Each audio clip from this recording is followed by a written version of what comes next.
कि परिवार और रिश्ते बिगड़ रहे हैं। हमारे परिवार संयुक्त परिवार रहा करते थे, आज वो बिगड़ते जा रहे हैं।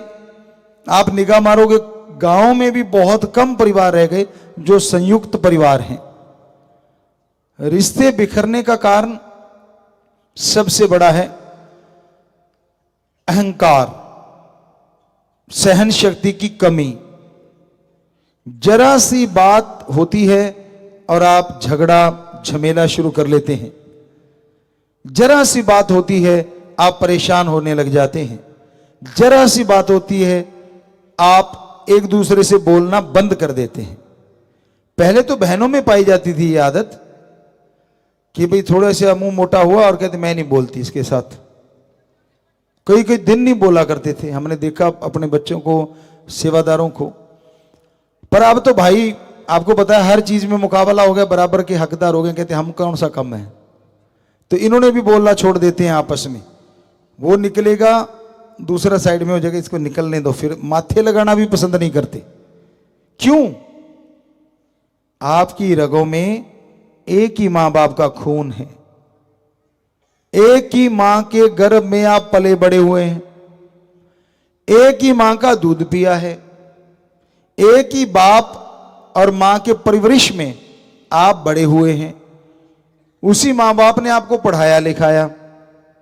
फिर ऐसा क्या आ गया कि उस खून में जहर बनने लगा? उसका कारण अहंकार है, धन दौलत है, जमीन जायदाद है, औरत या मर्द है, या क्योंकि बेटे बेटियों में ये चल रहा है तो वो झगड़े हो गए। एक और भी बड़ा कारण है गलत सोहबत, गलत संग करना।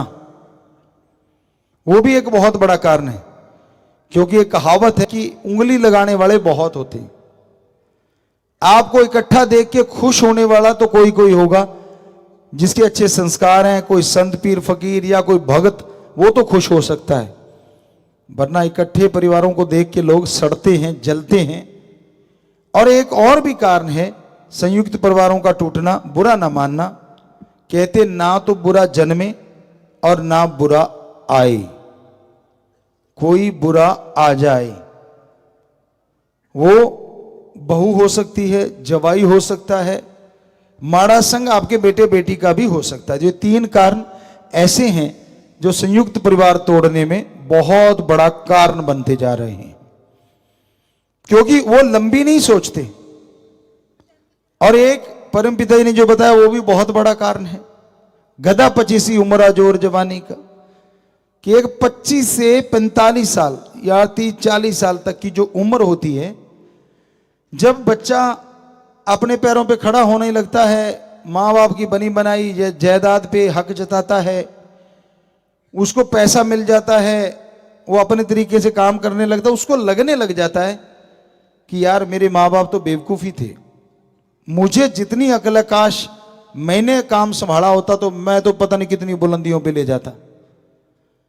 तो यूं करते करते 40 साल 45 साल तक समय की ठोकरें, परिवारजनों की ठोकरें, समाज की ठोकरें जब उसे पड़ती है ना तड़ाक तड़ाक, तो 42-45 साल में जाके सोझी आती है, ओहो माँ बाप तो ये तो सही किया था। बहुत लोगों को ऐसा एहसास होता होगा, उनके तजर्बे की याद आती होगी कि हाँ उन्होंने हमारे लिए अच्छा ही किया था, बुरा नहीं किया। क्योंकि कोई माँ बाप, सारे तो नहीं कह सकते, पर हमारी संस्कृति के अकॉर्डिंग तो 100%, पर आज समय के अकॉर्डिंग बहुत माँ बाप ऐसे ही हैं हमारी संस्कृति में जो अपने बच्चे का बुरा सोच भी नहीं सकते, करना तो बहुत दूर की बात। पर उन बच्चों को बुरा लगता है कि नहीं नहीं मेरा तो बुरा करेंगे, मेरा तो ऐसा कर देंगे। कारण वो कहते घर ता वस जे पर उंगलां वाले वसन नहीं देंगे। कहने का मतलब कि बच्चे भी सुधर तो जाएं, पर उंगली लगाने वाले इर्द गिर्द ही होते हैं। झूठी अफवाह, झूठी बातें दिलो दिमाग में डाल देते हैं और बच्चे उन पे चल के और घर परिवार बिखर जाते हैं, तिनकों की तरह बिखर जाते हैं। तो भाई घर परिवार एक होंगे, जरा सोच के देखिए। अगर आप सत्संगी ही बच्चे हैं, राम नाम, ओम हरि अल्लाह वाहिगुरु को याद करने वाले हैं, सेवा का भाव रखते हैं आप सभी धर्मों में, जरा सोच के देखिए। मान लीजिए आपके चाचा ताऊ बाप दो तीन भाई हैं, आगे उनके दो दो बच्चे हो गए तो 6 वो हो गए, 3 वो 9। अब उनमें से अगर 3 बच्चे मानवता की भलाई भी करेंगे बारी बारी से जाके, तो घर के काम धंधे में नुकसान भी नहीं होगा और राम नाम अल्लाह वाहिगुरु की याद में भी आप माला माल रहेंगे। कितना बढ़िया है। शादी में कोई चले गए 2-3 तो बाकी संभाल लेंगे घर को। पहले होता था ऐसा, हमारा कल्चर था, सारे भाई इकट्ठे रहते थे। एक होता था हाड़ी, एक होता था पाड़ी। हाड़ी जो खेतों में हल चलाता था, सारे खेत धंधे का काम वही संभालता था।